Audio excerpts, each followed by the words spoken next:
Kanisa la Mungu, Bwana Yesu asifiwe. Mtu aliyebeba kesho ya wengi, vita yake ni kubwa.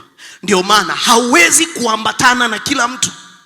Kile ulichokibeba kitakuamulia nani uambatane naye, nani uongozane naye, nini ule, nini usile, nini useme, nini usiseme. Kinachokuongoza ni kile ulichokibeba. Ndio maana kuna mtu Mungu anaweza kukuinulia mtu. Kazi ya yule mtu ni kukutoa kwenye point A akakupeleka point B. Atakapokufikisha point B, maana yake assignment yake imeishia hapo, kazi yake imeishia hapo. Mungu atamuondoa ili alete mtu mpya kwa ajili ya kukusaidia kufika kule ambapo Mungu anataka. Sasa watu wengi hatukoko tayari kuwapoteza watu. Kumbe mtu huyo assignment yake ilishaisha na Mungu anamuondoa. Wewe bado umemngangania. Kuendelea kumngangania maana yake unazuia Mungu kuleta watu wapya kwenye maisha yako. Kile ulichokibeba ili kikafike kule ambapo kinatakiwa kufika. Kuna wakati Mungu atakuinulia watu. Kuna wakati Mungu atawaondoa watu kwenye maisha yako. Anapowaondoa watu, usiwanganganie.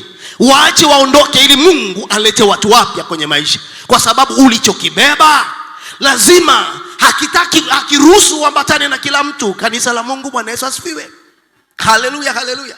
Kwa hiyo Mungu atakuonyesha kesho leo ili uanze maandalizi ya kuiombea hiyo kesho kabla haujafika kesho. Yusufu anaona waziri mkuu akiwa anachunga kondoo za baba yake. Sasa Yusufu hawezi kusema mbona mazingira nilionayo ni ya kuchunga kondoo, sijafika hata kule.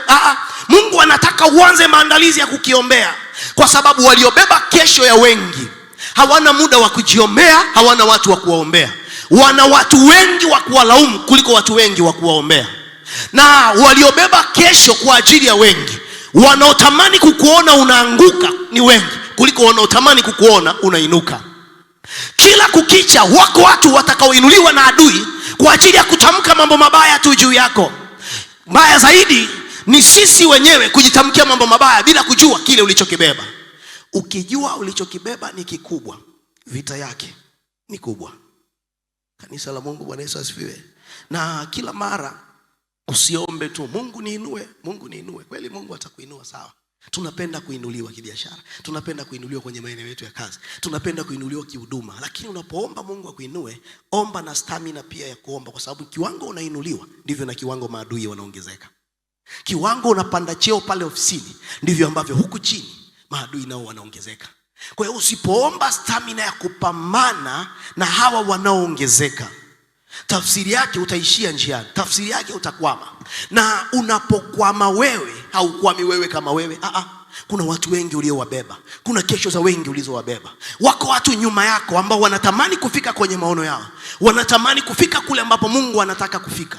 Lakini wewe ndio daraja, wewe ndio ngazi la kuwabeba na kuwafikisha pale. Kwa hiyo kuanguka kwa Yusufu ni kuanguka kwa familia nzima ya Yakobo. Kuanguka kwako ni kuanguka kwa watu wengi uliowabeba. Kanisa